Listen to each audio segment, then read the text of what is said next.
अस्सलाम वालेकुम नाज़रीन, welcome to the channel we care your health में, क्योंकि हिकमत तो खिदमत है। मेरी वीडियो को लाइक भी करें, मेरी वीडियो को शेयर भी करें और मेरे चैनल को सब्सक्राइब करें। जनाब, आज हम जिस जड़ी बूटी के मुतालिक गुफ्तगू करने लगे हैं, ये तिब्बी फ़वाइद का ख़जाना अपने अंदर रखता है। जी जनाब, हम करने लगे हैं एल्वा की बात।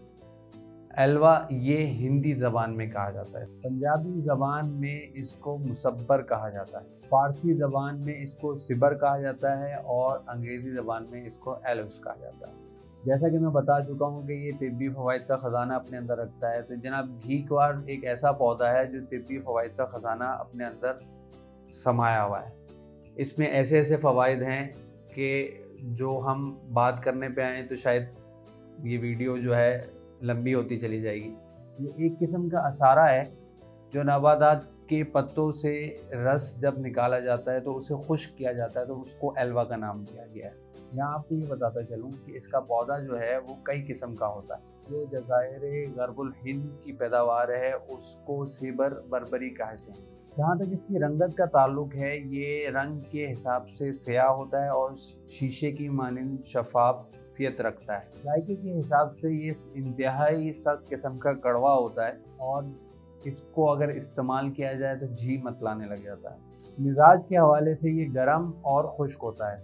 मुकाम पैदाइश जहाँ तक इसका है तो ये पाको हिंद में बाकसरत पाया जाता है। इसके अलावा ये मैसूर में और सिंध में बहुत आसानी से मैसर होता है। जहाँ तक इसके फ़ायदों का ताल्लुक है तो ये चूँकि मुसिल होता है तो ये मखवी मैदा भी होता है, मखवी जिगर भी होता है।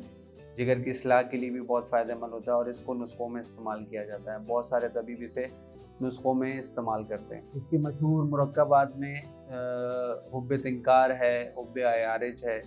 जिस तरीके से मैंने मशहूर मुरक्कबात का आपके सामने तज़किरा किया है, इसी तरीके से मैं आपको यहाँ ये बताता चूँकि ये मुसिल है, तो जिन लोगों को बवासीर रहती है उनके लिए ये एक बहुत ज़्यादा फ़ायदेमंद है।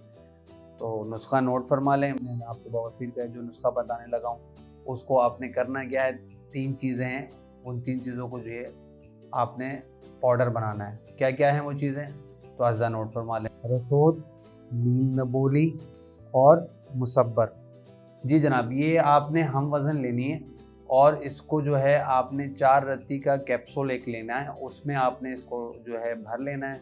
आप सुबह और शाम खाली पेट जो है पानी के साथ, गर्म पानी के साथ इसका इस्तेमाल करेंगे तो जिन लोगों को बवासीर रहती है, चाहे वो खूनी हो चाहे वो बादी हो, वो दोनों सूरतों के लिए ये नुस्खा बहुत ज़्यादा फ़ायदेमंद है। मैंने अपने मरीज़ों को इस्तेमाल करा है, इससे बहुत ज़्यादा फ़ायदा हुआ। आप भी ज़रूर इसका इस्तेमाल करें। यहाँ आपको ये इसका एक और फ़ायदा बताता चलूँ कि जो माएँ बच्चों का दूध छुड़ाना चाहती हैं, उसके लिए उन्होंने करना या क्या है इसको कि मुसब्बर को उन्होंने पानी के अंदर एक प्याली लें, उसमें थोड़ा से पानी डालकर मुसब्बर का एक टुकड़ा जो है भिगो दें, वो नरम हो जाएगा। उसको आप सतिस्तान पे लगा लें, उससे बच्चा जो है दूध पीना छोड़ देगा। तो इसका एक फ़ायदा है, वो भी मैंने आपके सामने रख दिया। अब चलते हैं जनाब इसके नुकसान की तरफ। चूँकि ये मुसिल है तो इसलिए आप ये मद्देनज़र रखें कि आपने इसको डायरेक्टली इस्तेमाल नहीं करना, यानी इसको किसी नुस्खे के साथ इस्तेमाल करना है। क्योंकि मैंने आपको ये बताया था कि ये इसको डायरेक्टली इस्तेमाल करने से जी मतलाने लगता है, तो इसलिए आप ये ज़हन में रखिएगा कि इसको कभी भी इस्तेमाल करें तो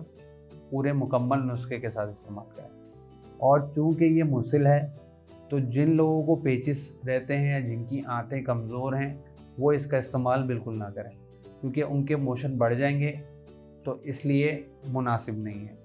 तो मैं आपको यहाँ बताता चलूँ, क्योंकि मुसिल का तस्करा हो रहा है, कब्ज़ लोगों की तोड़ने के लिए और बवासीर जो है ख़त्म करने के लिए बात हो रही है, तो मैं आपको ये बताता चलूँ कि मेरी सना मक्की के ऊपर एक वीडियो मुकम्मल मौजूद है, जो आप देखना मत भूलिएगा। कम करने से मुझे याद आया कि मेरी वज़न कम करने के ऊपर भी एक वीडियो मौजूद है। उम्मीद है ये वीडियो भी आपको पसंद आई होगी। मुझे आप इजाज़त दें। मैं आपका हर्बलिस्ट हकीम महर मोहम्मद मुगीस। शुक्रिया।